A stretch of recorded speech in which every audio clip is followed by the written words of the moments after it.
Dios les bendiga, mis hermanos y simpatizantes. Bienvenidos a este nuevo espacio para nuestra formación espiritual. Voy a invitarles en este momento que nos ubiquemos en el espacio espiritual al que nos han invitado en esta tarde. Realmente es un privilegio, es un honor poder compartir este espacio aún en la distancia. Y sé que en sus hogares ya han reservado este espacio para esta labor. Por eso voy a invitarles que, entendiendo todo lo que hemos venido recibiendo a lo largo de este tiempo, vamos a tomarnos unos minutos para que usted piense en algo que ha sucedido durante esta semana y usted quiere darle gracias a Dios por esa experiencia, por eso que ha sucedido y cómo usted ha podido enfrentarlo. Y vamos a cerrar nuestros ojos unos minutos y vamos a quietar allí nuestra mente y vamos a decirle al Señor que aquí estamos.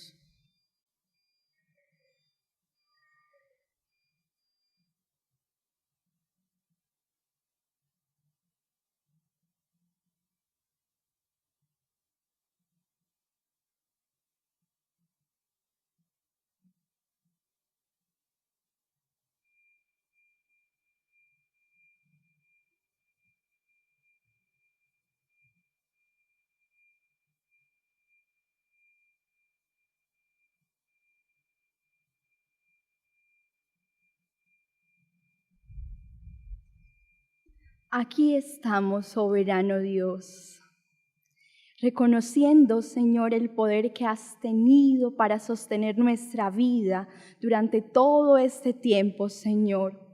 Aquí estamos reconociendo tu fidelidad, reconociendo tu bondad que se ha expresado continuamente para con nosotros, Señor.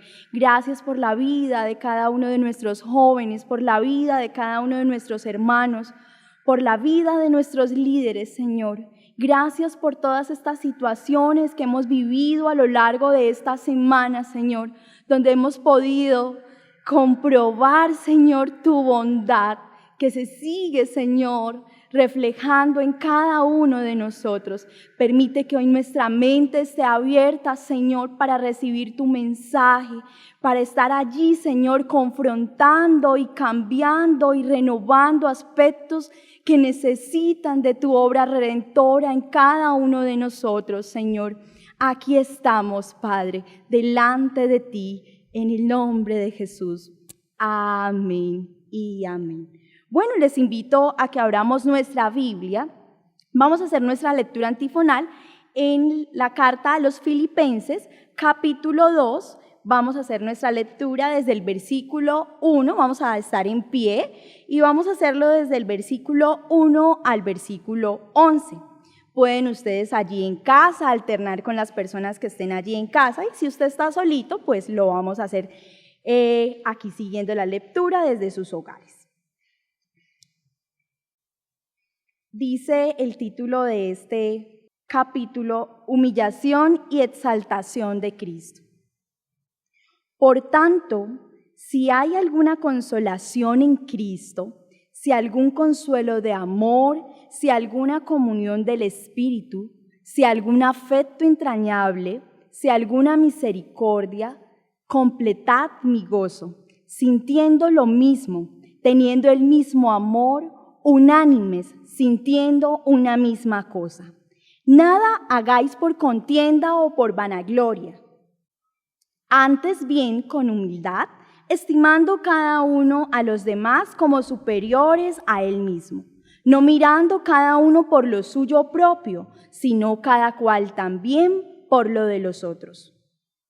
Haya pues en vosotros este sentir que hubo en Cristo Jesús, el cual, siendo en forma de Dios, no estimó el ser igual a Dios como cosa a que aferrarse, sino que se despojó a sí mismo, tomando forma de siervo, hecho semejante a los hombres, y estando en la condición de hombre, se humilló a sí mismo, haciéndose obediente hasta la muerte y muerte de cruz.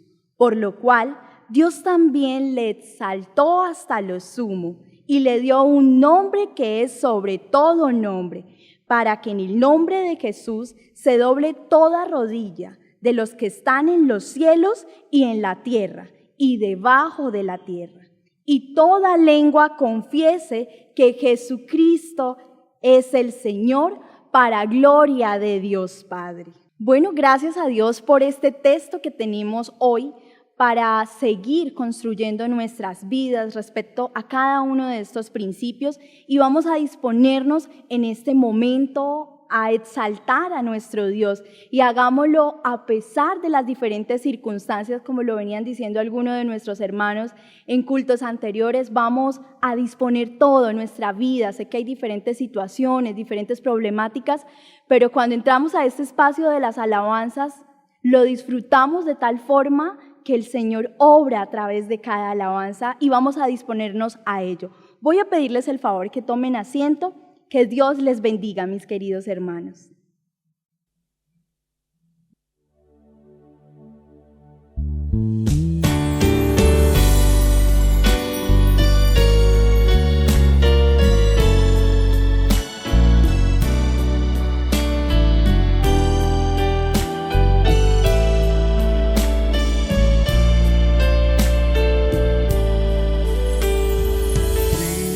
Cristo es el Cordero de Dios que descendió para morir en la cruz por mis pecados. Digno es el Cordero de Dios que descendió para morir en la cruz por mí. Alabaré al Señor con mis manos, alabaré al Señor con mis labios, alabaré al Señor con mi vida, alabaré al Señor con mi ser. Digno eres tú, Señor, de recibir todo mi amor, adoración y alabanza. Dulce será mi meditación en Él, me gozaré y alegraré en el Señor. Alabaré al Señor con mis manos, alabaré al Señor con mis labios, alabaré al Señor con mi vida, alabaré al Señor con mi ser.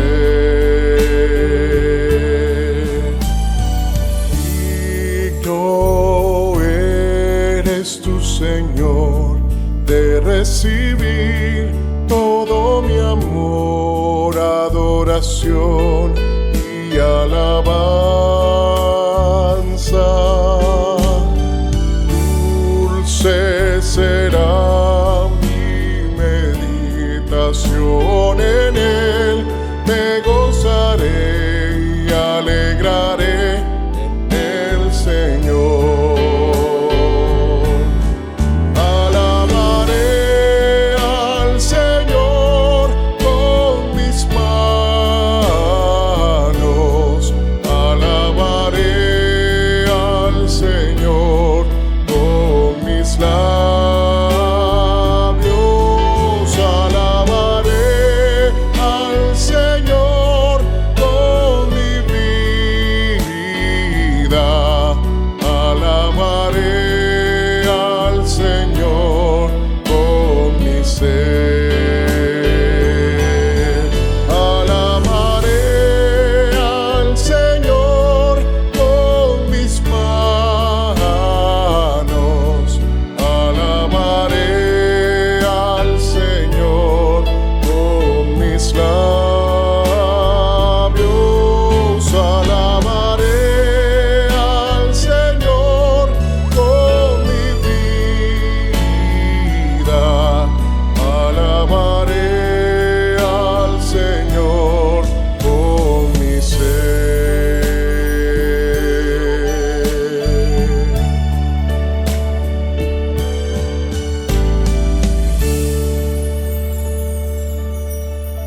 Padre de amor que en el cielo estás, tu nombre santo es.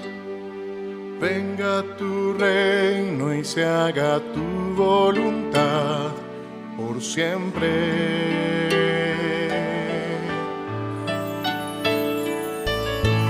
Danos el pan cada día, Señor, danos de tu perdón, y nuestro prójimo sabrá de tu amor por siempre, por siempre. Y no nos dejes caer en tentación, líbranos del mal, porque tuyo es el reino, la gloria, el poder, por siempre.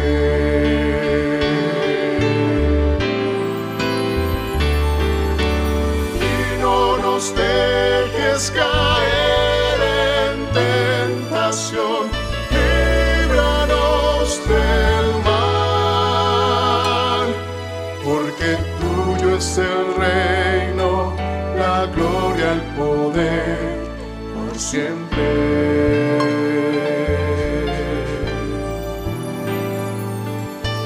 Padre de amor que en el cielo estás, tu nombre santo es. Venga tu reino y se haga tu voluntad por siempre.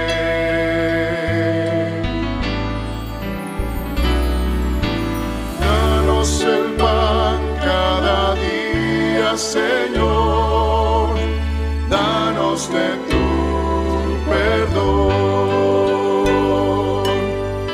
y nuestro prójimo sabrá de tu amor por siempre,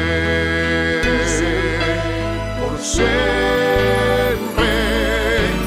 Y no nos dejes caer en tentación, líbranos del mal, porque tuyo es el reino, la gloria, el poder, por siempre.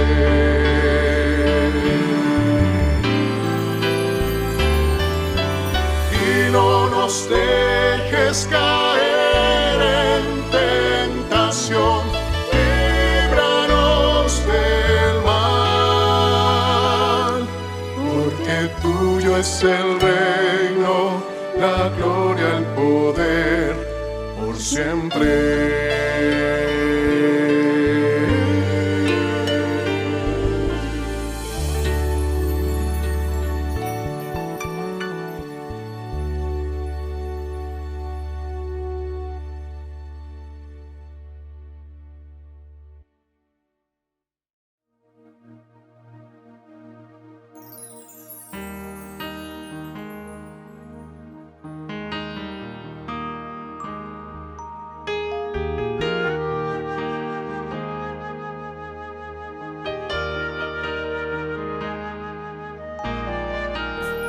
Somos pequeñas llamas, prendidas porque un día fueron traídas a tu luz eterna que nos dio vida. Por unos pocos que no amaron sus vidas más que a ti, hoy estamos aquí y nuestra antorcha brilla. Hoy estamos aquí. Una misma visión para un nuevo siglo, una generación que levanta a Cristo y se une en oración, clamando por Colombia.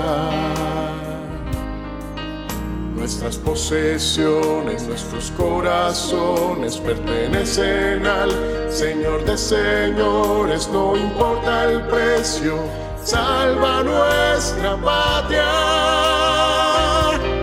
Las barcas y las redes listas hoy están.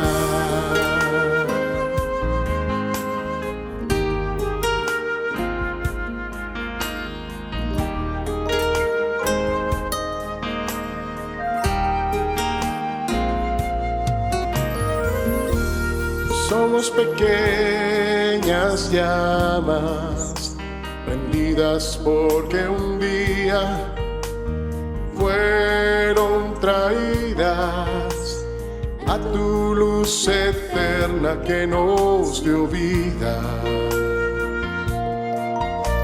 Por unos pocos que no amaron sus vidas más que a ti. Hoy estamos aquí y nuestra antorcha brilla. Hoy estamos aquí.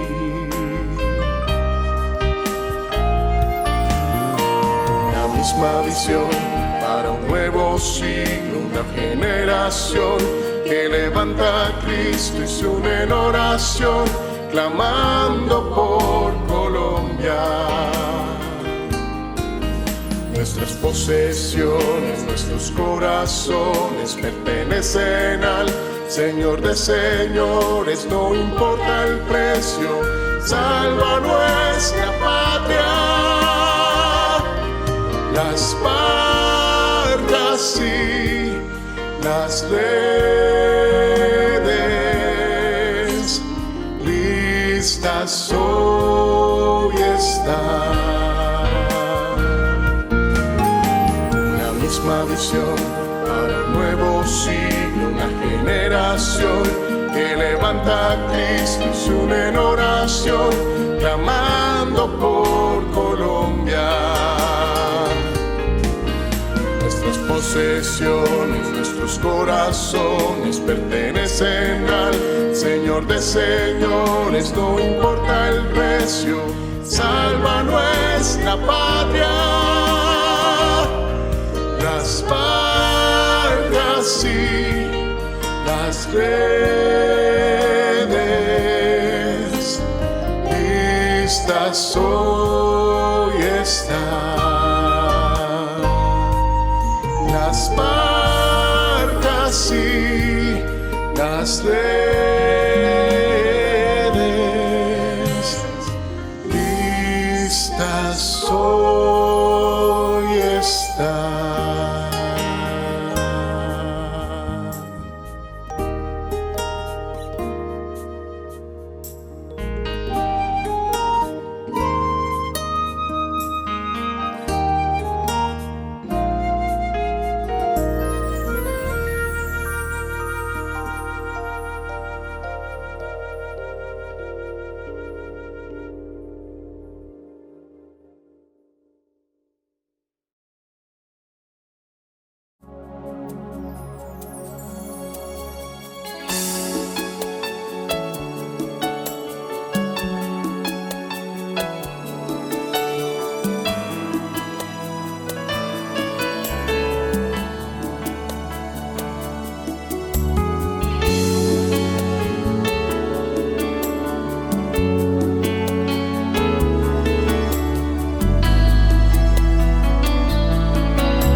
Descubre, mi buen Padre, que hay tantos argumentos que asedian tenazmente mi mente y corazón. Hay fuerzas, hay tendencias que buscan con empeño minar la percepción de lo que soy, oh fiel Señor. Me falta aún conciencia de lo que desea mi buen Dios y así poder actuar según tu eterna voluntad. Por eso acudo a ti, buen Padre, solicito tu enseñanza, que seas tú quien dé a mi vida causa e identidad. No hay nadie que conozca mi ser tanto como tú, y no hay nadie viendo por mi bienestar mejor que tu buen Dios. Por eso, Padre eterno, hoy te ruego en mi oración que pueda ver mi vida desde el viso de tu amor. No hay nadie que conozca mi ser tanto como tú, y no hay nadie viendo por mi bienestar mejor que tu buen Dios. Por eso, Padre eterno, hoy te ruego en mi oración que pueda ver mi vida desde el viso de tu amor.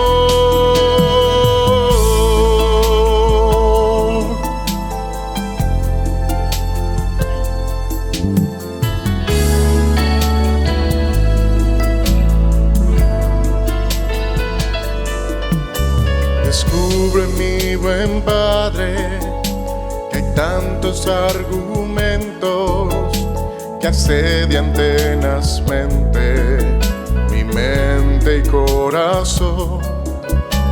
Hay fuerzas, hay tendencias que buscan con empeño minar la percepción de lo que soy, oh fiel Señor.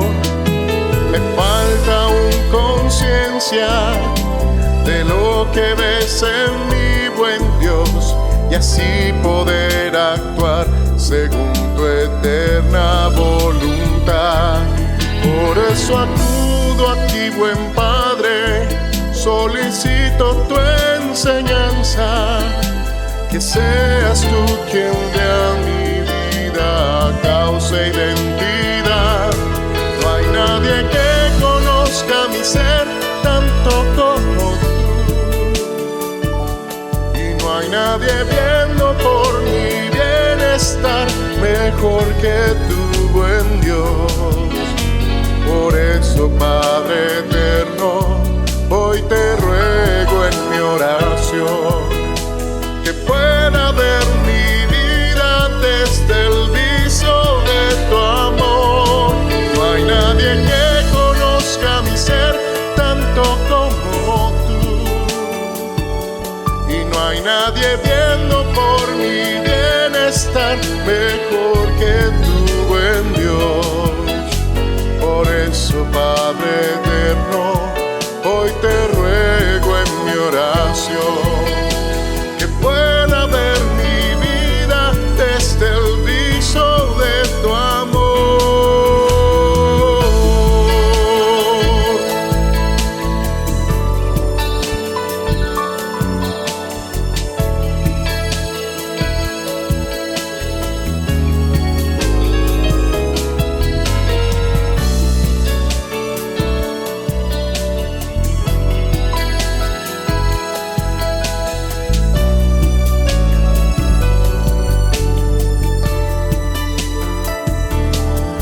Nadie que conozca mi ser tanto como tú, y no hay nadie viendo por mi bienestar mejor que tu buen Dios. Por eso, Padre eterno, hoy te ruego en mi oración que pueda ver mi vida desde el viso de tu amor. Yo soy, Señor, lo que has dicho tú que soy.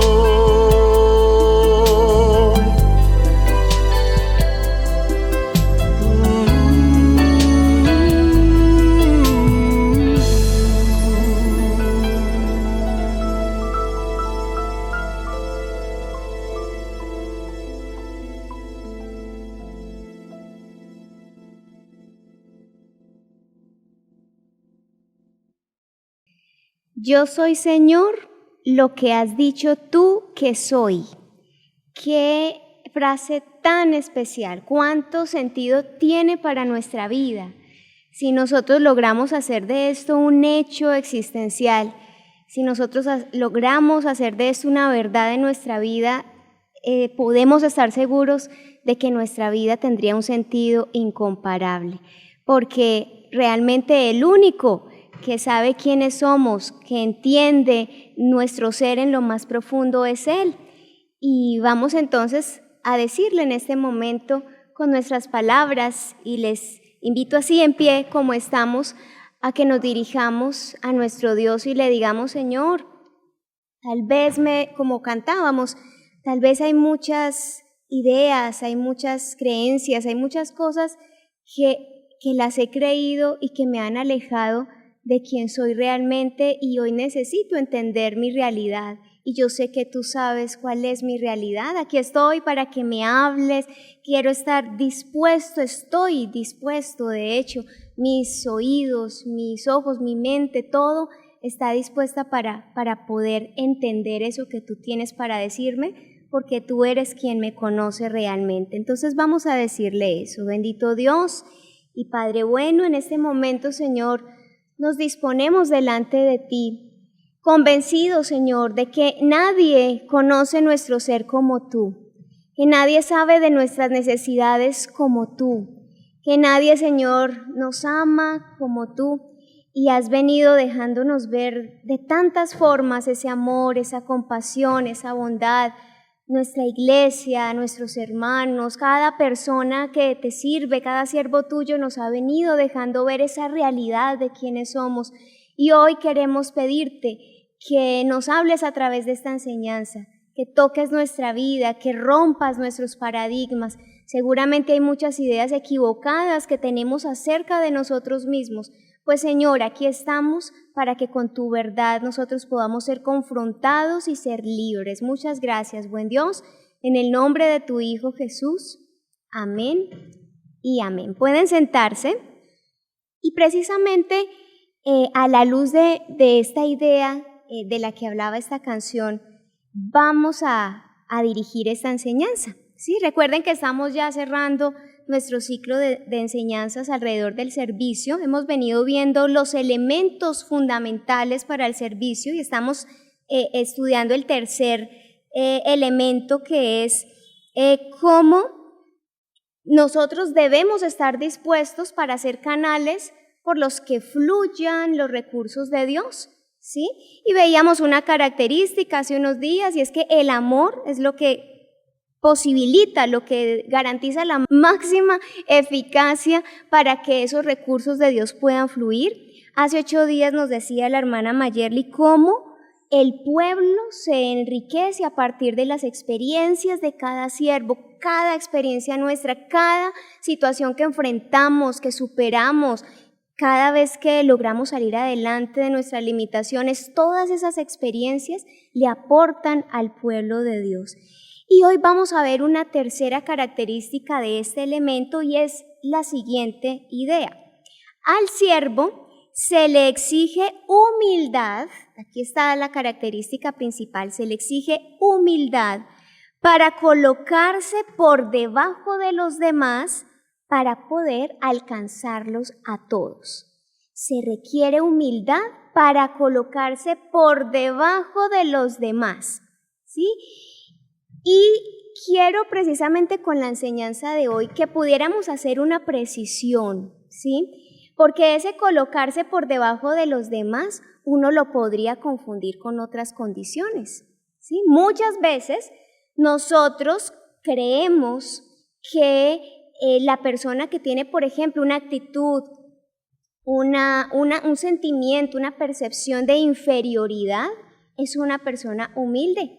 Terminamos muchas veces confundiendo humildad con el sentimiento o el complejo, técnicamente llamado así, de inferioridad. Y entonces quisiera precisamente que hoy pudiéramos ver la gran diferencia de alguien que se pone por debajo de los demás desde un complejo de inferioridad, que nos puede pasar mucho, y de hecho es una condición con la que, me atrevo a decirlo, muchos jóvenes tienen que enfrentarlo, muchos enfrentamos esta situación, muchos hemos vivido muchas experiencias, muchas situaciones a partir de los complejos de inferioridad, y a veces esto se confunde con humildad. Entonces vamos a ver esa diferencia. ¿Qué es eso de ponerme por debajo de los demás desde la humildad, desde la auténtica humildad? Y en ese sentido aparece un siervo real de Dios. Pero ¿qué es eso de ponerme por debajo de los demás, digámoslo entre comillas, pero por un sentimiento de inferioridad? Entonces vamos a hacer la enseñanza de hoy viendo como un paralelo entre esas dos condiciones, y quisiera que fuéramos haciendo el análisis, ¿sí? El diagnóstico, bueno, ¿cuáles son mis actitudes? Como tiendo a decirles, no es un problema que logremos reconocer que tenemos una dificultad en alguna de estas áreas. Antes eso es una gran oportunidad, reconocer la situación en la que somos débiles, reconocer las carencias para poder entonces trabajar. ¿Bien? Bueno, una primera diferencia, una primera cosa en la que tenemos que ver una diferencia muy clara entre la inferioridad y la humildad como condiciones que nos llevan a ponernos por debajo de los demás, es el origen de esas dos condiciones. En el complejo o en el sentimiento de inferioridad, realmente lo que ha pasado en la gran mayoría de veces, por no decir que siempre, es que hay alguna situación en la crianza que facilitó que apareciera ese complejo de inferioridad. Por lo general, no podemos generalizar y decir que siempre es así, pero la gran tendencia, el gran patrón, es que se trata de crianzas que no fueron muy movidas por la sabiduría, por el amor, ¿sí? Crianzas que de pronto fueron muy agresivas, muy punitivas, esas crianzas donde el niño, estamos hablando de los niños, los niños que no tienen esa capacidad para interpretar adecuadamente, y frente a posiciones muy agresivas, muy punitivas de los padres o de los formadores, ellos se van haciendo a una idea de que ellos son inadecuados, de que son malos, de que son indeseables, de que son personas que hacen daño, y entonces empiezan a aparecer temores, empieza a aparecer esa percepción de inferioridad, de insignificancia, ¿sí? El niño vive ciertas presiones, ciertas frustraciones que lo van llevando a desarrollar ciertas actitudes. Por ejemplo, la timidez, el aislamiento son unas de las formas en las que se puede expresar la inferioridad, pero también se puede expresar de otra manera. Por ejemplo, el exhibicionismo, la rebeldía, el no someterse a los límites, el querer imponer siempre su voluntad, también es una forma en la que se puede expresar esa inferioridad. Entonces, mire que de fondo lo que ocurre allí es que pasó algo que el niño no supo interpretar bien, el niño se vio agredido, el niño se vio abandonado, el niño se vio afectado y termina desarrollando esa percepción de sí mismo. La humildad, cuando alguien se pone por debajo de los demás desde la humildad, estamos hablando de un resultado del crecimiento. Estamos hablando de un resultado de crecer, de madurar, y eso requiere un proceso. Lo veíamos ya en reuniones pasadas, por ejemplo, hablando del amor, cómo demanda tiempo, demanda trabajo, demanda un esfuerzo, y eso llega con la madurez. Pues igual hablando de la humildad, ¿sí? Una persona humilde no lo es desde que nace. Nosotros terminamos muy afectados por muchos condicionamientos, por toda la influencia cultural, y nosotros terminamos muy lejos de lo que nosotros realmente somos, como cantábamos, terminamos creyendo otras percepciones de quiénes somos, y entonces terminamos desarrollando el ego, terminamos desarrollando pretensiones, viéndonos o por encima o por debajo de lo que somos, y la humildad resulta de ese proceso de nosotros lograr llegar a quienes somos realmente. Es un proceso de autenticidad, de interiorización, donde logramos conquistar la verdad de nuestro ser. Y cuando alguien puede verse tal cual Dios lo ve, es una persona que entonces puede ver la realidad, no solo la propia, sino la de los demás. Entonces ese ponerse por debajo de los demás desde la humildad implica un proceso por el que la persona ha pasado. En cambio, quien lo hace desde la inferioridad está dejando ver que hay allí todavía una afectación de esa primera crianza. La humildad, entonces, podríamos decir, resulta de otra crianza, la crianza espiritual, la crianza de aquel que se deja guiar por ese buen padre, a quien le empieza a escuchar sus razones, a quien le empieza a creer su verdad y empieza entonces a hacerse obediente. ¿Sí? Miren, por ejemplo, un texto, recuerden la lectura antifonal que hicimos hoy en la carta a los Filipenses, vamos a tenerla allí porque vamos a estar refiriéndonos a este texto varias veces. Y miren un texto refiriéndose a Jesús, dice el versículo 7 de la carta a los Filipenses capítulo 2, el versículo 8, y estando en la condición de hombre, se humilló a sí mismo, haciéndose obediente hasta la muerte y muerte de cruz. La obediencia es un signo, es un resultado de que alguien es humilde, alguien que puede hacer la voluntad de otro, alguien que puede someterse a otro, ¿sí? Con razones, con objetividad, porque esto no es una cosa ciega, porque es algo que tiene mucho sentido y Jesús es un ejemplo claro de esto y ahora vamos a ver más profundamente lo que implica. Entonces esa es la primera idea, surgen de condiciones muy distintas, quienes se ponen por debajo de los demás, recuerden, entre comillas, por una inferioridad, unos problemas que vienen desde la crianza y quien lo logra hacer pero porque ha vivido una transformación, una nueva crianza desde la espiritualidad. La segunda idea que vamos a ver es que, vamos a analizar cómo en ambas situaciones se ve al otro y se ve a sí mismo, porque aquí hay otra diferencia sustancial. Quien vive desde el territorio de un sentimiento de inferioridad tiene una percepción de los demás muy distorsionada y de hecho, y lo más triste, es que tiene una visión de sí mismo también muy por fuera de la realidad, ¿sí? Y ya vamos a ver qué es lo que pasa en el territorio de la humildad.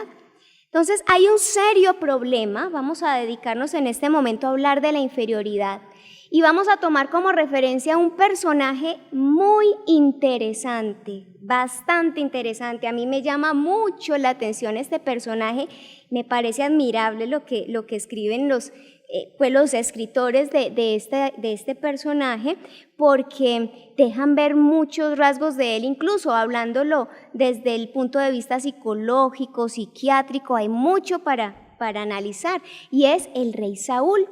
¿Sí? Vamos a analizar algunas cosas. Qué bueno si ustedes lo pueden hacer más minuciosamente en sus casas, sería genial, en el primer libro de Samuel.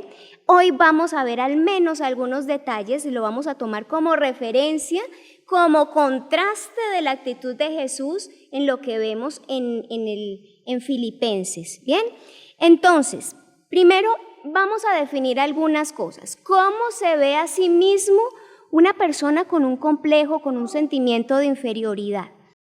De base tenemos que decir que expresa un sentimiento profundo de falta de valor. La persona no se ve valiosa, la persona se ve insignificante, se siente incapaz, se siente que es alguien desaprobado, que no lo quieren, percibe que es alguien defectuoso, que es alguien que siempre le está faltando, que es alguien que está por debajo de los demás, ¿sí? Es alguien que tiende a aislarse, es alguien que tiende a encerrarse mucho, y miren que puede estar rodeado de mucha gente, pero aunque esté rodeado de mucha gente, realmente no se relaciona porque todo el tiempo está prevenido, todo el tiempo está pensando que los demás probablemente están pensando algo acerca de él, están haciendo algo en contra de él, ¿sí? A veces es muy claro el aislamiento, las personas que son, por ejemplo, muy tímidas, que evitan ciertos espacios, ciertas relaciones, son personas con una conciencia de sí mismos exagerada. Las personas están todo el tiempo pensando, ¿será que yo dije bien esto? ¿Será que yo la embarré? ¿Cómo será que salí? ¿Qué estarán pensando los demás de mí? ¿Será que fulanito miró así porque yo hice algo malo? ¿Será que aquel se enojó conmigo? ¿Será que fulano está hablando de mí? ¿Les ha pasado alguna vez eso?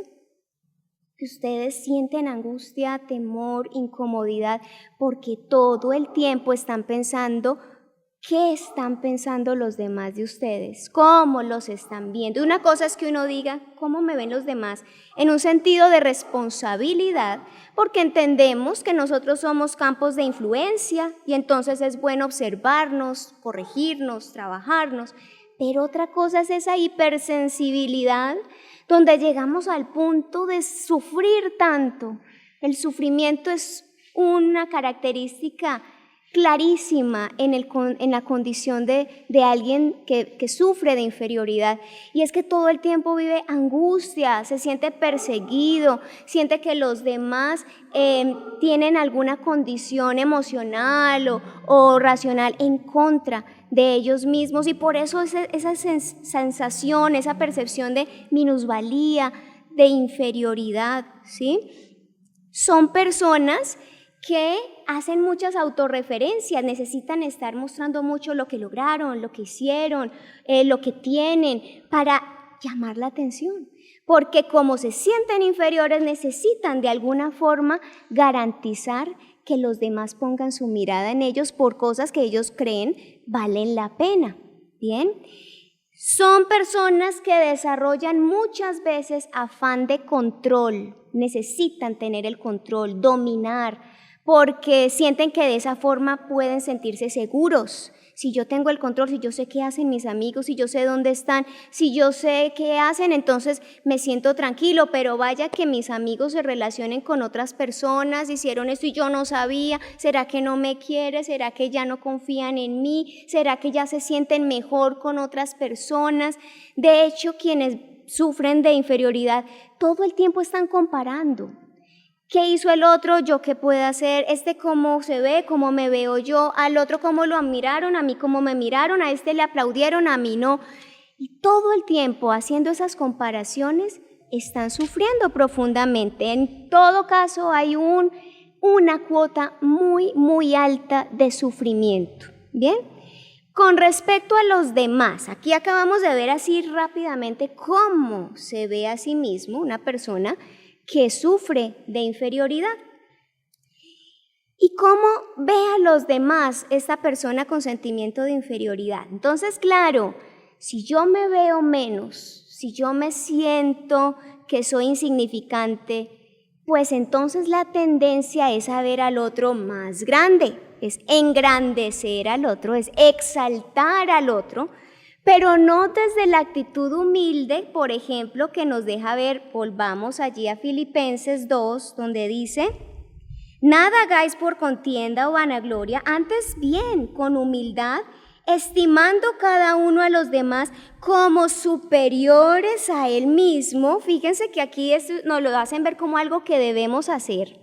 Y estas personas que viven esta condición, este sentimiento de inferioridad, tienden a ver a los otros como mejores, más importantes, pero no desde la condición de solvencia de la que nos habla Filipenses, sino desde el complejo, ¿sí? Yo soy inferior, entonces el otro es más grande, el otro es mejor, el otro es superior, y allí no hay realmente virtud, allí no hay virtud. ¿Qué pasa entonces con esta persona? Si ve al otro más grande, si ve al otro como alguien superior desde ese territorio afectado, pueden aparecer varias conductas. Una, pues entonces aparecen esas personas complacientes, las personas que se rinden a los pies del otro, insisto, no desde el territorio de la madurez y del auténtico amor y el servicio, no. A veces pareciera que son muy serviciales, pero son personas con una actitud realmente pasiva, Esas personas que no cuestionan nunca nada, que son las personas que a todo dicen sí, yo hago, yo voy. Y muchas veces, ¿qué piensan las personas de esas personas? Tan servicial, tan noble, tan buena gente. Y ellos se sienten bien y dicen, me quieren. Ay, soy alguien importante, porque están resolviendo esos conflictos, esos vacíos, esa percepción de inferioridad, ¿sí? Y entonces complacen, y esto es bien delicado porque a veces dan con personas vivas, por lo general es así, con personas que abusan de ellos, y este es un riesgo en el que muchos jóvenes, muchos adolescentes están, porque precisamente por esa necesidad de ser aprobados, de ser aceptados, por esa percepción de inferioridad, entonces están dispuestos a lo que sea. ¿Y cuántos han terminado en territorios bien delicados? ¿Sí? Una adicción, en una conducta antisocial, haciéndole daño a otros, explorando territorios muy delicados, territorios inmorales, territorios lesivos para ellos o para otros, y todo por miedo a decir no, porque entonces me van a rechazar, porque ya no me van a querer, y todo por una percepción de inferioridad. Entonces aparecen esos complacientes, esos que a todo dicen sí, ¿sí? Aparecen otros que lo que hacen es tenerle miedo a ese que ven más grande. Entonces son esas personalidades que se esconden, que se aíslan, que son evasivos, que se muestran muy tímidos, esa timidez excesiva donde da temor opinar, donde da temor preguntar, porque pregunto y qué van a pensar, si yo opino eso o si digo no estoy de acuerdo, uy, no, yo cómo voy a opinar, no soy capaz. Yo creo que hay muchos que hemos vivido, yo me incluyo en ese grupo, que esa fue una situación que yo viví mucho en mi adolescencia y con la que he tenido que trabajar bastante. Y esa tendencia a esconderse, esa tendencia a verse que no se es capaz, tiene que ver con el miedo que representa el otro. Y no es que el otro sea malo, a veces hay personalidades que son abusivas y que se aprovechan, pero a veces no, a veces son personas incluso amorosas, las figuras de autoridad, por ejemplo, buenas figuras de autoridad, pero quien tiene ese conflicto con la inferioridad siempre tiene miedo. Es un miedo que no es objetivo, ¿sí? Qué bueno que vayamos identificando en este momento, usted a quiénes les teme, ¿sí? ¿Cómo ve usted las figuras de autoridad? ¿Cómo ve usted ciertas personas? ¿Usted cómo se siente frente a ellos? Y muy probablemente vivimos diciendo, es que ellos me rechazan, es que ellos no me quieren, es que yo no encajo allá porque ellos son cerrados. Bueno, a veces hay grupos cerrados, a veces somos nosotros, que tenemos nuestra dificultad para acercarnos, para abrirnos, y entonces terminamos interpretando, y estas son otras reacciones posibles, que nos están persiguiendo, que nos quieren hacer daño. Entonces, si alguien me quiere hacer daño, yo o me escondo, allí están los tímidos, los aislados, o me defiendo, y aparecen las personalidades que están a la defensiva, que todo el tiempo, ¿usted qué tiene conmigo? ¿Usted por qué me miró así? Y la gente ya no sabe ni cómo hablar, uno no sabe cómo hablarle, cómo decirle, a veces, no, mejor no digamos nada, y si no dice nada, ¿por qué no dijo nada? Todo es un problema, ¿sí? Malo si hace, malo si no, malo si me invitan, porque ay, ¿para qué me invitan? Y si no lo invitan, peor. Estas personalidades que están siempre a la defensiva, que nada les gusta, todo es inapropiado en los demás, por lo general tienen de fondo un sentimiento de inferioridad. Los que atacan, otros están atacando, unos se defienden, otros están atacando, son agresivos todo el tiempo, opacando. Miren que hay muchas posibilidades de expresar la inferioridad, ¿sí? Y a veces ocurre algo que yo sé que hemos visto varias veces, y es que la inferioridad se maquilla, se hace una compensación. La persona de pronto no acepta su inferioridad. Hay quienes dicen, no, yo sé que yo soy inferior a todo. La gente que busca, por ejemplo, ayuda dice, yo me siento siempre en desventaja frente a los demás y no me gusta. Pero hay quienes no aceptan esa condición y por otros mecanismos inconscientes lo que hacen es transformar esa inferioridad en una aparente superioridad. Sí, hemos escuchado hablar del complejo de superioridad, que es lo mismo que el complejo de inferioridad, solamente que hacen un esfuerzo adicional, ¿sí? Una compensación, no, yo no me voy a mostrar como el más débil, yo no me voy a mostrar como el pequeño, no, yo me voy a mostrar como el más grande. Sí, aparecen entonces quienes empiezan a ostentar, a mostrar, aquellas personas que, por ejemplo, tienden a ridiculizar a los otros, a burlarse de los otros. Por lo general, quien se burla, quien ridiculiza, quien quiere hacer sentir mal a otro, tiene de fondo un problema de inferioridad. Entonces, frente al miedo, la amenaza que le representa a ese otro, lo aplasta, porque así siente descanso. Si los otros están por debajo de mí, yo descanso. Sí, si hago sentir mal al otro, si veo que los otros se ríen de él, yo me siento más grande. Pero fíjense que está haciendo un esfuerzo, o sea, de fondo hay un problema de inferioridad. Aquellos que tienen una actitud constante de crítica, todo el tiempo ven el pero de los demás, sí, bonito, pero no hizo esto, pero no, es mejor aquello, están desaprobando, están como subestimando lo que otros hacen. No, pues sí, él hace un esfuerzo, pero es que nunca llega a ser algo tan bueno. Y por lo general, entonces hacen alarde de lo que ellos sí hacen. Es que yo, por ejemplo, si lo hago así, a mí me queda de esta manera, pues el otro intenta, pero no es lo mismo. A veces es muy sutil, a veces es más evidente, pero son todos esos esfuerzos por mantener a los otros abajo, ¿sí? A veces agrediendo incluso a los otros, sometiendo, burlándose, controlando, manipulando, para poder sentirse más grandes. En todo caso, sea por la presentación neta de la inferioridad o la compensación en el caso de la superioridad, en ambos hay un problema de visión, ¿sí? Se ve al otro de una forma equivocada, se ve al otro como alguien que me quiere hacer daño, se ve al otro como mi rival. Allí aparecen las rivalidades, esa competitividad enfermiza, aparece la envidia. La envidia nace de estos problemas de visión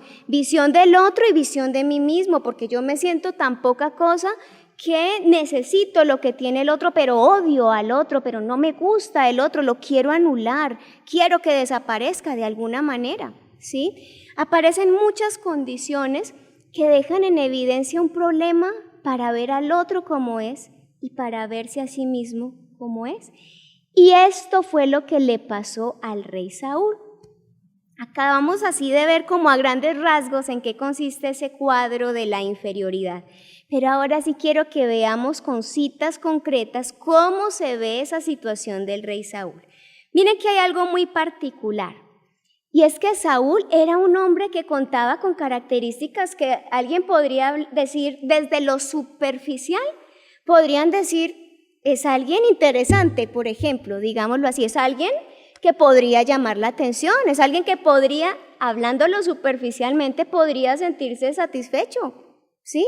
Veamos, por ejemplo, cómo nos lo muestran el capítulo 9 del primer libro de Samuel. Miren cómo nos lo describen allí.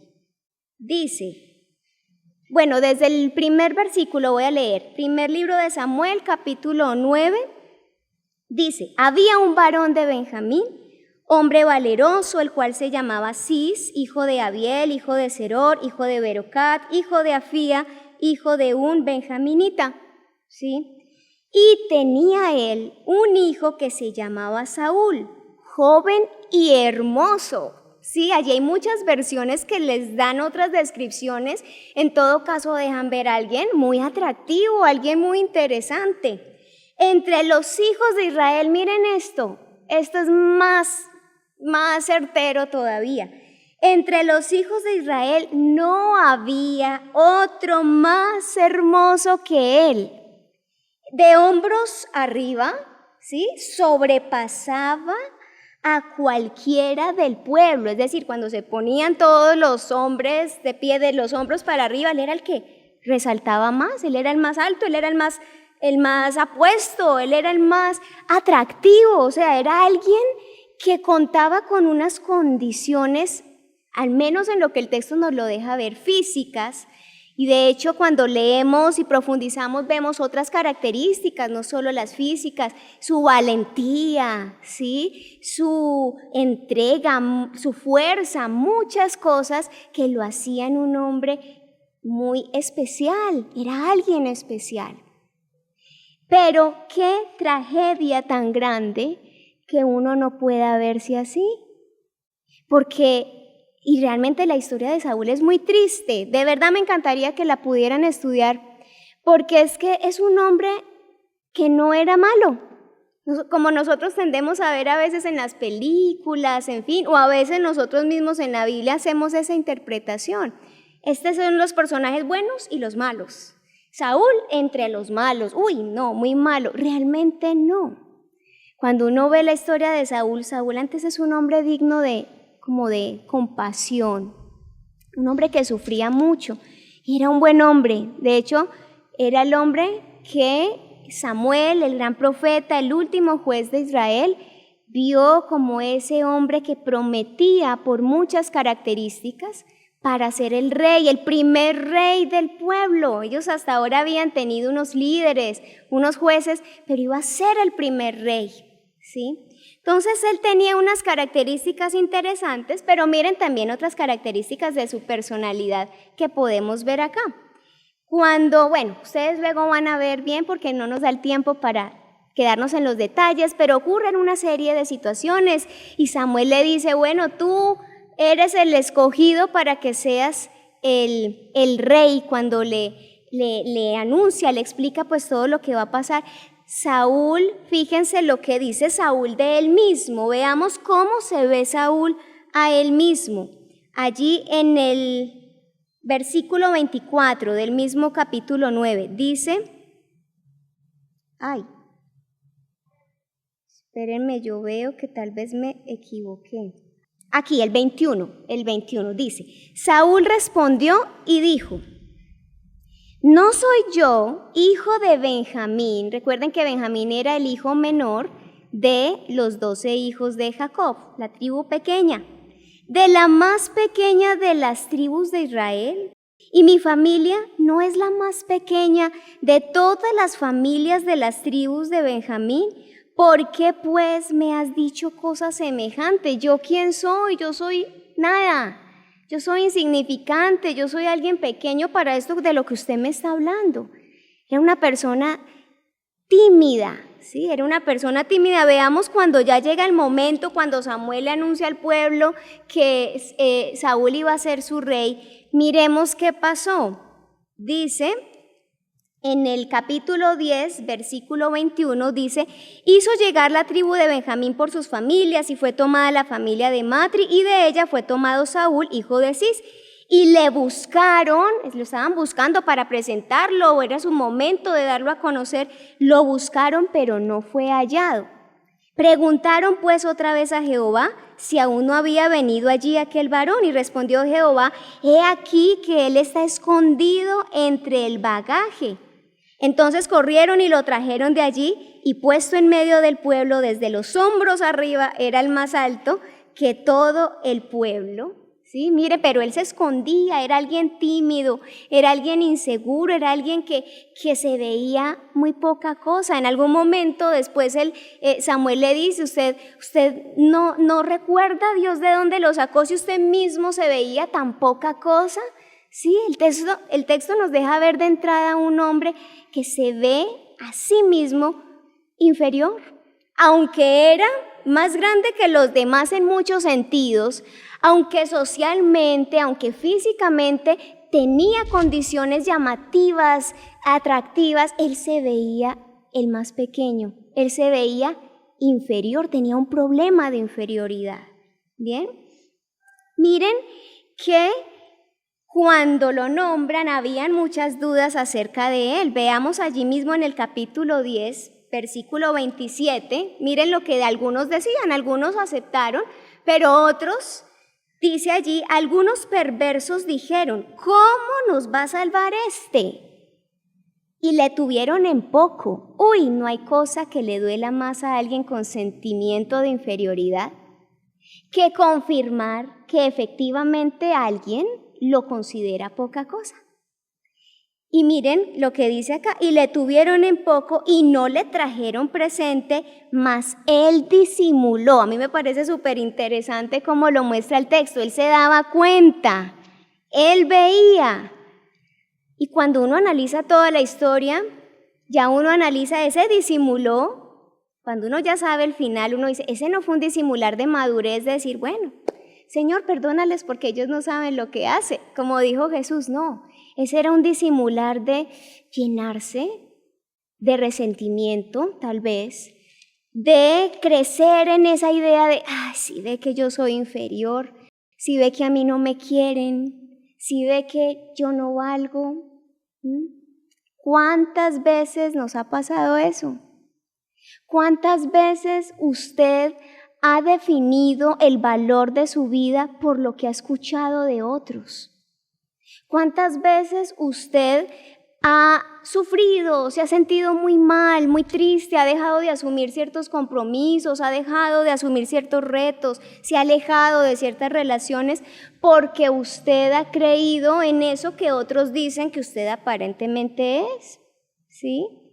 Peor, cuando otros no creen eso y nosotros sí lo creemos, pero uno podría encontrarse con gente que no lo quiere, eso hace parte de la vida y cómo sufrimos cuando nos encontramos con esas personas que no nos quieren tanto. Saúl sufría demasiado.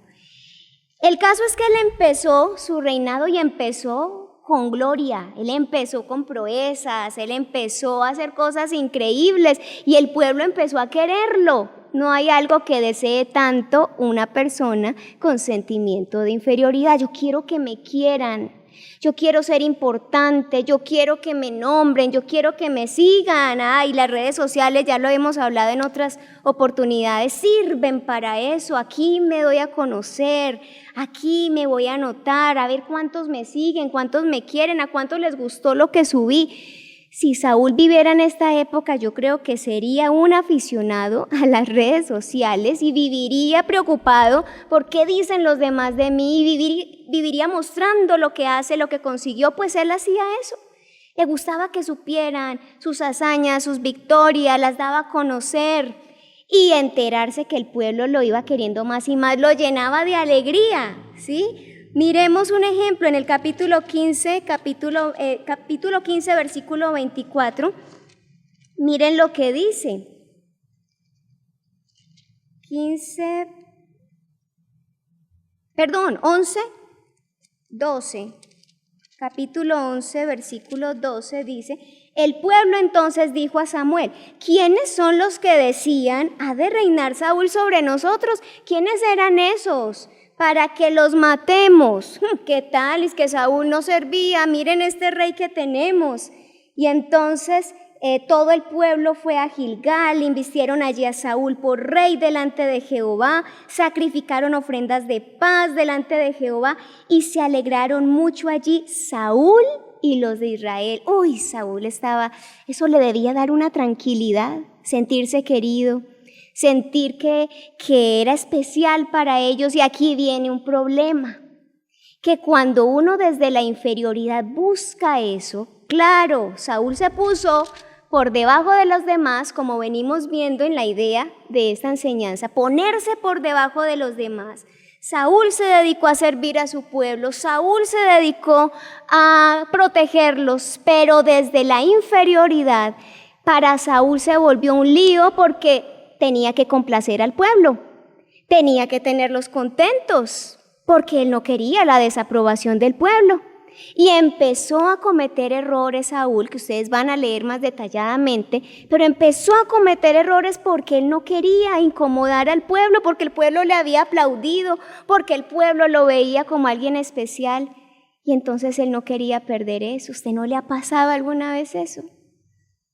Que usted diga, no, pero es que si yo digo no, pero es que si yo me paro en estos principios, no, pero es que si yo no hago lo que ellos quieren, ya no me van a querer. Ya no me van a seguir, ya no me van a creer. ¿Cuántas veces usted ha puesto en juego cosas, usted ha cedido en cosas, usted ha dejado de hacer o ha hecho cosas para que lo quieran, porque tiene miedo al rechazo? Pues eso le pasó a Saúl y miren lo que pasó. Ahora sí, capítulo 15, versículo 24, miren lo que pasó. Que por esos errores que empezó a cometer Saúl, donde pasaba por alto lo que Dios decía, porque para él era inmediata la satisfacción del pueblo, que el pueblo estuviera contento, era más importante para él que Dios lo viera con agrado. Entonces Dios dijo, este rey ya no me sirve.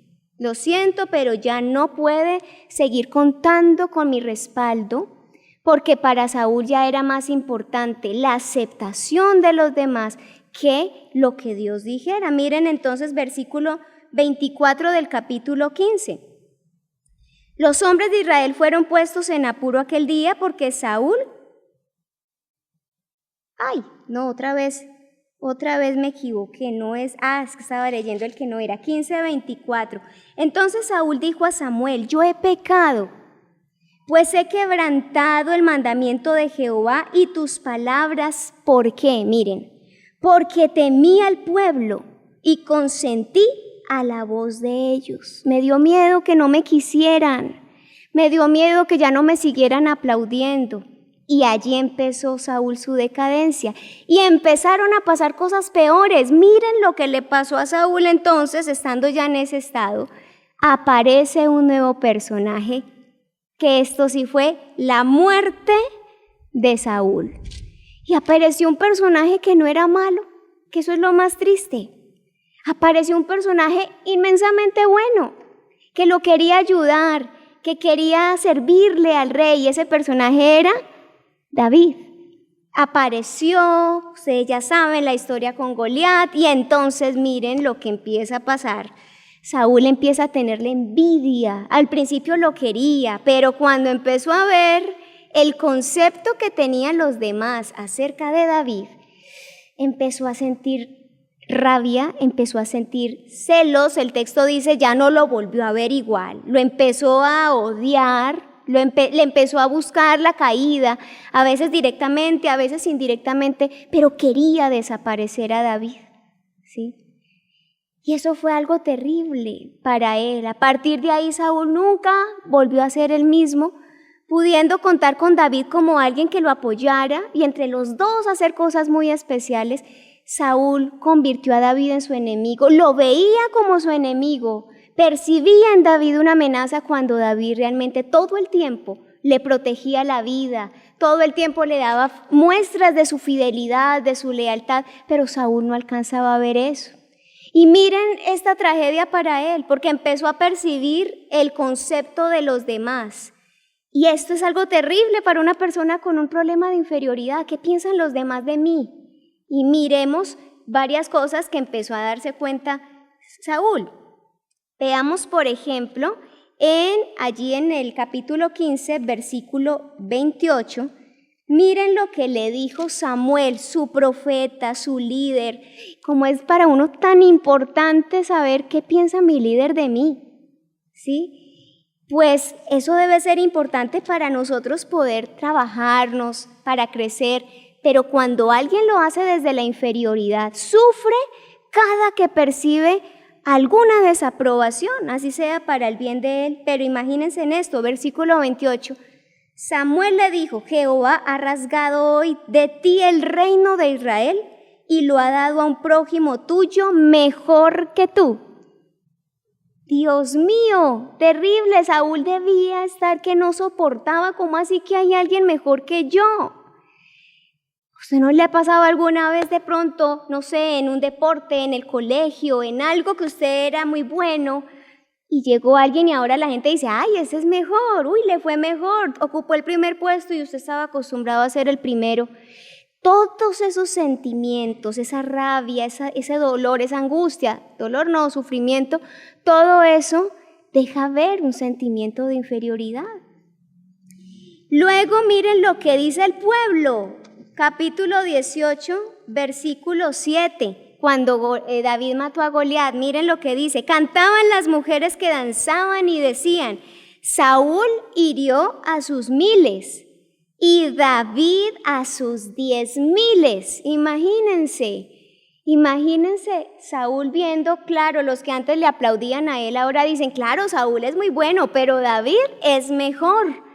Para Saúl fue terrible empezar a ver el afecto que el pueblo le empezaba a tener. Miren esto es más duro, el propio hijo de él, Jonatán, miren lo que le expresa en una oportunidad. capítulo 19, versículo 4 dice: Jonatán habló bien de David a Saúl. ¡Uy! Terrible. Que a usted le hablen bien de ese que usted no soporta. Que a usted le digan que hay alguien bueno y es para usted su rival. Es para usted la persona que usted siente una amenaza inmensa frente a él. Le dijo: no peque el rey contra su siervo David, porque ninguna cosa ha cometido contra ti, porque sus obras han sido muy buenas para contigo. Pues él tomó su vida en su mano, mató al filisteo. Jehová dio gran salvación a todo Israel. Tú lo viste, tú te alegraste. ¿Por qué pues pecarás contra la sangre inocente matando a David sin causa? El hijo le dice: papá, tú estás equivocado. Tú estás viendo a David mal. Él no es un enemigo, él no ha hecho nada malo. Terrible. Terrible cuando él empieza a ver que todo el mundo lo confronta con una realidad, y es que realmente él no tenía un enemigo. Y al final el mismo David, en varias oportunidades que intentó matarlo y David le perdonó la vida, veamos un ejemplo, capítulo 24, versículo 9, miren lo que dice, 24:9, y dijo David a Saúl: ¿por qué oyes las palabras de los que dicen, mira que David procura tu mal? ¿Por qué? ¿A quién le haces caso? De hecho, cuando uno mira el texto, realmente no había nadie que le dijera eso a Saúl. Eso estaba en la mente de Saúl. Saúl perseguía a David porque él lo había visto su enemigo.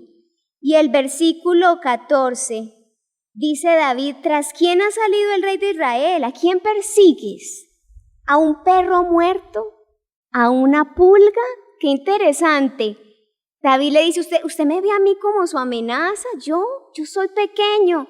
Usted es el rey, usted es grande, yo lo admiro, yo soy su servidor, yo soy su amigo. ¿Por qué se empeña en perseguirme? Chicos, hacia allá nos lleva la inferioridad.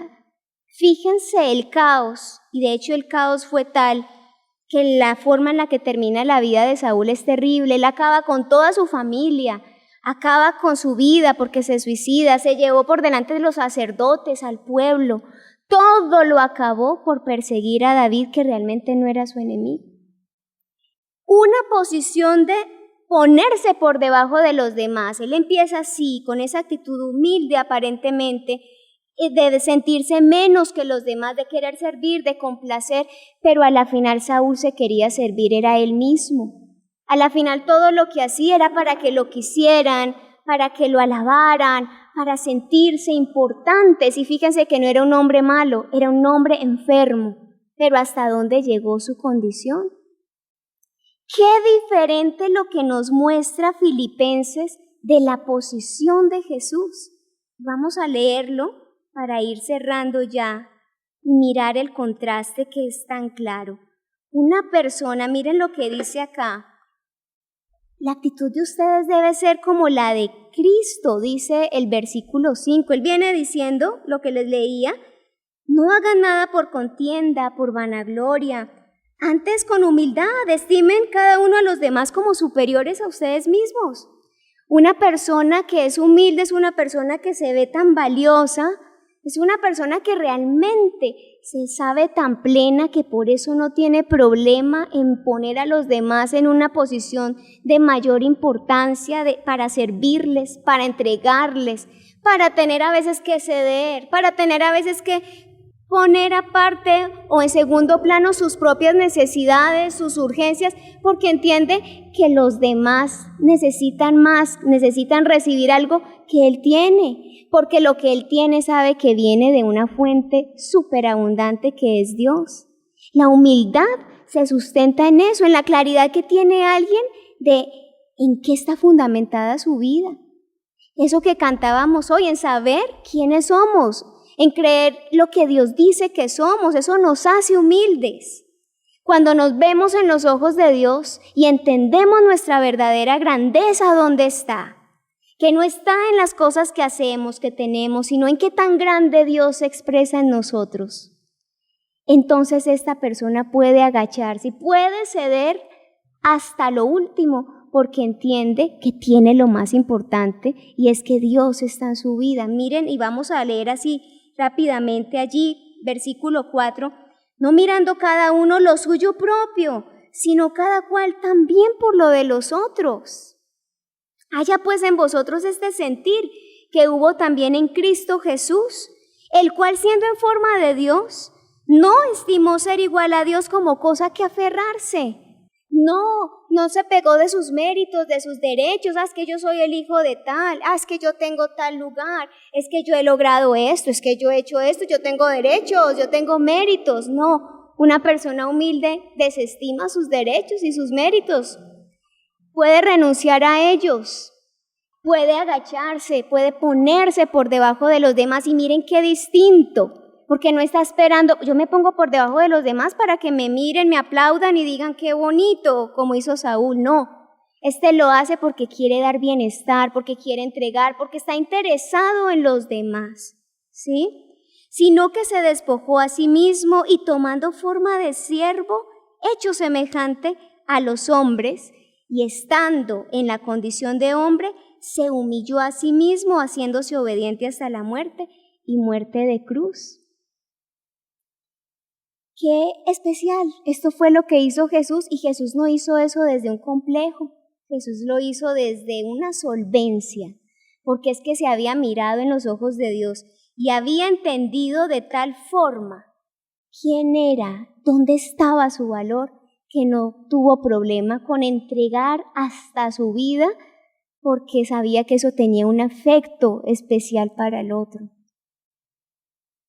¿Y qué efectos tiene el uno o el otro? Pues miren el efecto de Saúl, qué triste. Saúl, como les decía, acabó con todo.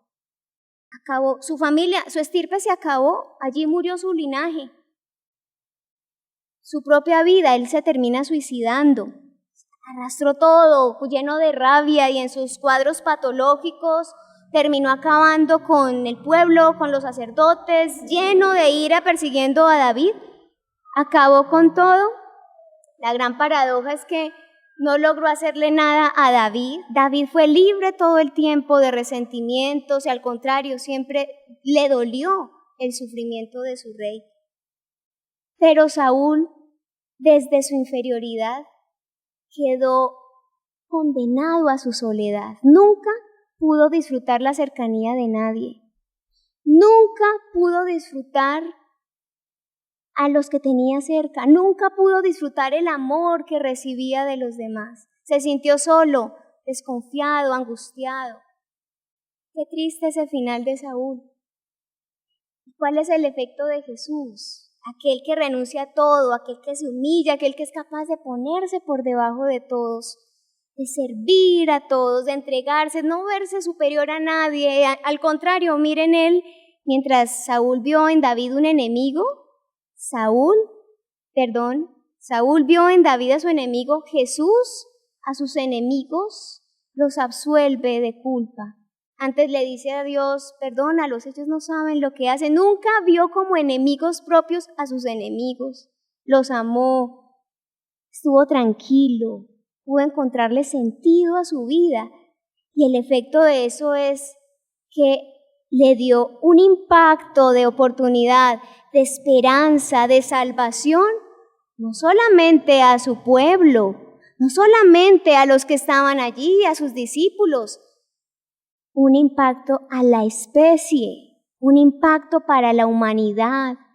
Jesús no tenía ni idea que 2000 años después íbamos a estar hablando de él. Jesús no tenía ni idea, yo creo, que unos añitos después iba a levantarse un grupo a quienes iban a llamar los cristianos y que se iba a formar la iglesia como empezó. Jesús no tenía ni idea de hacia dónde iba, él simplemente se entregó.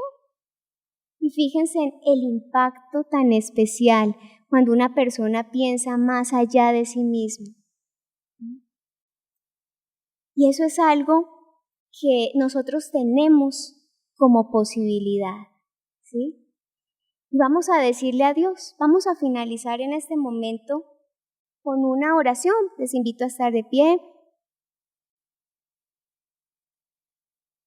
¿Cómo ve su vida en este momento con respecto a los demás? ¿Usted dónde está ubicado? Usted puede decir, yo creo que yo me siento como que estoy por encima de todos, los veo a todos por acá, de palabras digo que no, pero yo creo que yo me siento como mejor que los demás. Bueno, podemos con el estudio de hoy entender que eso a la final también es inferioridad. Puede que usted diga, no, yo sí soy una persona que tiendo a estar siempre por debajo de los demás, sirviendo, pero tal vez usted descubra, pero yo creo que allí hay otras motivaciones, tal vez estoy esperando reconocimiento, tal vez estoy esperando incluso con el mismo Dios. Yo siento que si yo no hago esto, Él no me va a querer. Si yo no sirvo, si yo no hago, Él no me va a mirar con buenos ojos, entonces lo hago para agradarlos. Pues hoy nos damos cuenta que necesitamos superar esas condiciones, ¿sí? Hay oportunidad, podemos superarlo, no desestimemos esas condiciones, porque aunque es algo muy común, no quiere decir que eso sea conveniente. A veces nos acomodamos y decimos, eso le pasa a todo el mundo. Pero no porque le pase a todo el mundo quiere decir que sea algo que no hace daño. Claro que nos pasa mucho, pero precisamente por eso este mundo que no se trabaja esas condiciones termina así como vemos el mundo. Todos esos políticos, todos los que están arriba y que se sienten en la cumbre y que esperan que todos les sirvan y los adoren y renuncien, todos tienen que renunciar a sus cosas para ellos, porque a ellos aparentemente están para el pueblo, pero realmente se sirven del pueblo. Y esto apliquémoslo en todo, en las empresas, a veces en las familias, en todo. ¿Por qué se da? Porque realmente la gente tiene miedo a perder, porque la gente se siente inferior y necesita percibir que vale, que tiene sentido, sometiendo, viéndose flotando por encima de los demás. Y nos puede pasar. Eso es lo que pasa cuando no trabajamos esas condiciones y nos volvemos profesionales arrogantes, nos volvemos profesionales que no le servimos a nadie, que queremos es mandar, que nos digan doctor, doctora, que nos queremos sentir importantes, pero al final realmente no servimos. Todo por complejos no trabajados a tiempo. Y ni hablar de cosas más pequeñas en nuestra relación íntima con Dios, en nuestras relaciones más sencillas. Qué bueno analizar y empezar a trabajar hoy esas condiciones, que no nos pase lo de Saúl. A Saúl lo cogió la vida por sorpresa y le empezó a poner situaciones. Y como él no se trabajó a tiempo, terminó totalmente loco, fuera de sí, percibiendo las cosas de una manera totalmente distorsionada, porque Saúl no se fijó en los ojos de Dios quién era él. Saúl necesitaba la aprobación de los demás. Saúl se dejaba llevar por sus propias voces, sus propias pretensiones. Necesitamos ir a Dios. Dios, ¿quién soy? Ayúdame a entender esto, a clarificarlo, a vivirlo, porque esto no es cuestión de saberlo. Ay, sí, yo soy hijo de Dios, sí, yo soy criatura de Dios. No, esto es cuestión de tener una experiencia real con Dios, donde en nuestra vida, en nuestras decisiones, en esas situaciones críticas de soledad, de dolor, nosotros podamos decir, es que mi vida tiene sentido porque Dios es mi Padre. Y Dios dice que mi vida tiene sentido y yo soy lo que Dios dice que soy. Aún en contra de lo que nos pueda decir esta sociedad, de lo que nos pueda decir a veces la misma familia. A veces la familia nos dice, usted no sirve, ay, yo no le creo, usted cristiano, no. Y nos achicopalamos. No, y no es para decir, no, yo les voy a demostrar quién soy, porque es el mismo problema de inferioridad. No, es para nosotros decir, pues entonces necesito afirmar más mi relación con Dios para convencerme cada día más de que yo soy lo que Dios dice que soy. Y cuando podemos creer eso y cuando podemos vivir eso, allí podemos ponernos por debajo de los demás y servir y entregar, porque Dios es quien es nuestra garantía y nuestra solvencia. Bien, vamos a decirle, vamos a aprovechar este espacio, dígale, Señor, sufro con esto. Me doy cuenta que hay envidia, no soporto el éxito de los demás, me duele cuando a mi amigo le va bien, me alegro cuando a fulanito le va mal. Son condiciones que se dan. Pues no nos culpemos más, pero vayamos a Dios y hagámonos responsables de eso y que nos ayude entonces a vernos como realmente debemos vernos. Bendito Dios y Padre bueno, te doy muchas gracias, Señor, por tu palabra nos confronta y nos hace entender cuál es nuestra realidad. Y nos damos cuenta, Señor, que a lo largo del tiempo, a veces por la crianza, por creer todas las ideas de la cultura, a veces de nuestra familia, a veces de nuestras propias ideas y paradigmas, de tantas fuentes, Señor, hemos alimentado una visión con la que hemos construido una identidad tan falsa, Señor. Y muy probablemente hoy estamos tantos enfrentando, sufriendo situaciones propias de nuestros complejos, de nuestros sentimientos de inferioridad, de una pobre forma de vernos a nosotros mismos, sabiendo que tú nos has hecho seres tan especiales, tan grandiosos, Señor, cuando tú puedes estar en medio de nuestro ser, cuando puedes estar en nuestro horizonte, Señor, nuestra vida toma tanto sentido, pero nos hemos confundido tanto creyendo tantas ideas equivocadas. Por eso hoy estamos aquí pidiéndote que nos ayudes, que nos sigas hablando con claridad, que rompas, como hemos cantado, que rompas nuestros esquemas, nuestros paradigmas, tantas ideas equivocadas de lo que somos. Este mundo necesita hombres y mujeres conscientes de quiénes somos realmente para poder servir a los demás, para poder entregar a los demás lo que tú has puesto en nosotros. Muchas gracias, buen Dios, porque esto lo entendemos por Jesús, que ha sido nuestro modelo incomparable, Señor, al que hoy alabamos, al que hoy agradecemos, porque nos ha salvado con su vida, con su ejemplo. Muchas gracias, buen Dios, por la iglesia y por permitirnos hoy hacer parte de esta realidad. En el nombre de tu Hijo Jesús, amén y amén. Muy bien. Jóvenes, hermanos, invitados, todos, qué gusto haberlos tenido y un abrazo muy grande para todos. Salúdense como sea posible allí. Un abrazo, Dios les bendiga.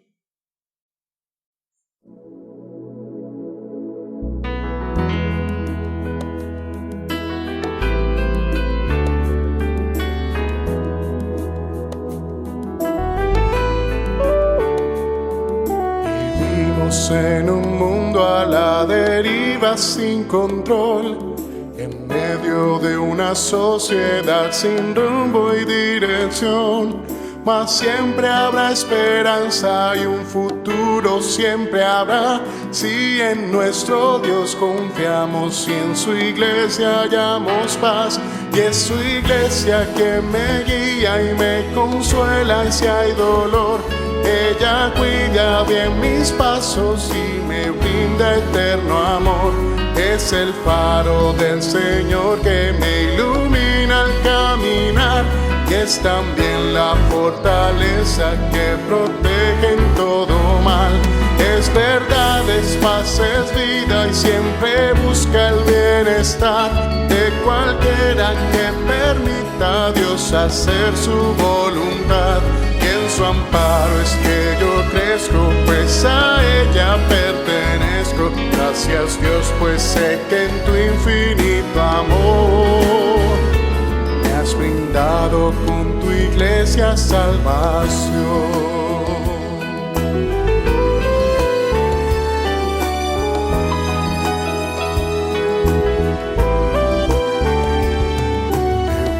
Es entender lo que la iglesia puede hacer cuando a través de ella Dios nos muestra su poder. Y es tiempo de que todos seamos focos de su amor para ser en nuestro mundo parte de la solución. Y es su iglesia que me guía y me consuela si hay dolor. Ella cuida bien mis pasos y me brinda eterno amor. Es el faro del Señor que me ilumina al caminar. Es también la fortaleza que protege en todo mal. Es verdad, es paz, es vida y siempre busca el bienestar de cualquiera que permita a Dios hacer su voluntad. En su amparo es que yo crezco, pues a ella pertenezco. Gracias Dios, pues sé que en tu infinito amor me has brindado con tu iglesia salvación.